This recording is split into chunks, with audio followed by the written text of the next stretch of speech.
Indifference आप बेटे आज टॉपिक कर रहे हैं। पॉइंट ऑफ इंडिफरेंस ते फाइनेंशियल ब्रेक इवन पॉइंट पहला फर्क समझ लो। पॉइंट ऑफ इंडिफरेंस सानू ओ ईबीआईटी दे दिंदा वा ਜਿਹੜੀ ईबीआईटी ਤੇ ਤੁਸੀਂ ਜਿਹੜਾ ਮਰਜ਼ੀ ਸੋਰਸ ਆਫ ਫਾਈਨਾਂਸ ਯੂਜ਼ ਕਰ ਲਓ you will get the same earning per share. Financial break even point ਦਿੰਦਾ ਹੁੰਦਾ earning per share zero at different level of sources. ਲੇਕਿਨ ਇਹਦੇ ਚ ਕੀ ਆ ਸਾਨੂੰ ਅਰਨਿੰਗ ਪਰ ਸ਼ੇਅਰ ਸੇਮ ਆਉਂਦੀ ਹੈ। ਫॉर एग्जांपल ਮੈਨੂੰ ਕੰਪਨੀ ਨੇ 60 ਲੱਖ ਰੁਪਏ ਦੀ ਇਨਵੈਸਟਮੈਂਟ ਚਾਹੀਦੀ ਹੈ। ਜੇ ਮੈਂ ਕਰਜ਼ਾ ਲੈਣਾ ਵਾ ਡਿਵੈਂਚਰ ਲੈਣਾ ਵਾ ਤਾਂ 10% ਦਾ ਇੰਟਰਸਟ ਹੈ ਜਿਹੜਾ ਮੈਨੂੰ ਪੇ ਕਰਨਾ ਪਊਗਾ। ਟੈਕਸ ਰੇਟ 50% ਦਾ। ਮੇਰੇ ਕੋਲ ਦੋ ਆਪਸ਼ਨਾਂ ਨੇ ਜੀ। ਇੱਕ ਮੈਂ 60 ਲੱਖ ਦਾ 60 ਲੱਖ ਬੇਟੇ ਇਕੁਇਟੀ ਦੇ ਥਰੂ ਮੰਗਵਾ ਰਿਹਾ ਹਾਂ। दूसरी ऑप्शन मैं डेट इक्विटी की रेशियो 2:1 कर ली, मतलब 40 लाख मैं मंगाऊंगा डिवेंचर के थ्रू, 20 लाख मंगाऊंगा मैं इक्विटी के थ्रू। हुन I have two alternative to obtain 60 lakh.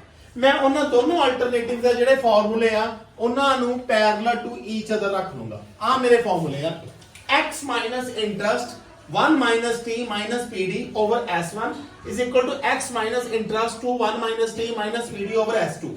हुन ਇਹਦੇ ਚ ਕੀ ਆ x मतलब एक वेरिएबल आ जेड़ा कढना, आई मतलब इंटरेस्ट। हुन मैं पहले अल्टरनेटिव च 40 लाख दे डिवेंचर यूज कर रहा तो मैं कितना इंटरेस्ट पे करूंगा 4 लाख दा। टैक्स मैं 50% 0.5 दा।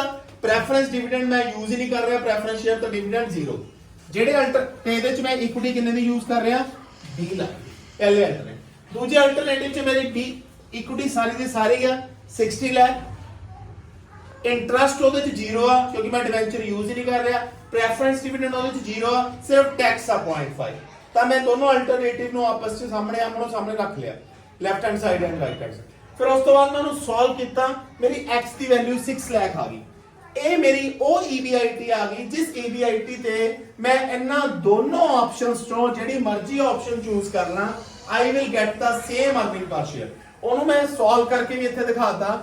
अगर मैं पहली ऑप्शन दे विच देखा मेरा 6 लाख जेड़ा EBIT आया, 4 लाख का मैं ब्याज देना जे मैं 40 लाख दे डिवेंचर यूज करूंगा। Earning before tax 2 lakh, 50% tax तो बाद मेरे को लाख रुपया बचया। जेड़ा लाख रुपया बचया प्रेफरेंस डिविडेंड मैं देना नहीं तो आ सारा लाख रुपया किन्ना वास्ते बचया इक्विटी शेयर होल्डर वास्ते। जदों मैं 20 लाख नाल डिवाइड कीता जितनी इक्विटी मैं यूज कर रहा पहले अल्टरनेटिव तो मेरा आ गया 0.05। सेम दूजे केस दे विच आ पॉइंट दूजे केस ਦੇ ਵਿੱਚ ਕੀ ਹੋਇਆ EBIT ਸੇਮ ਰੱਖੀ, ਇੰਟਰਸਟ ਮੈਂ ਦੇਣਾ ਕੋਈ ਨਹੀਂ ਕਿਉਂਕਿ ਮੈਂ ਸਿਰਫ ਇਕੁਇਟੀ ਯੂਜ਼ ਕਰ ਰਿਹਾ।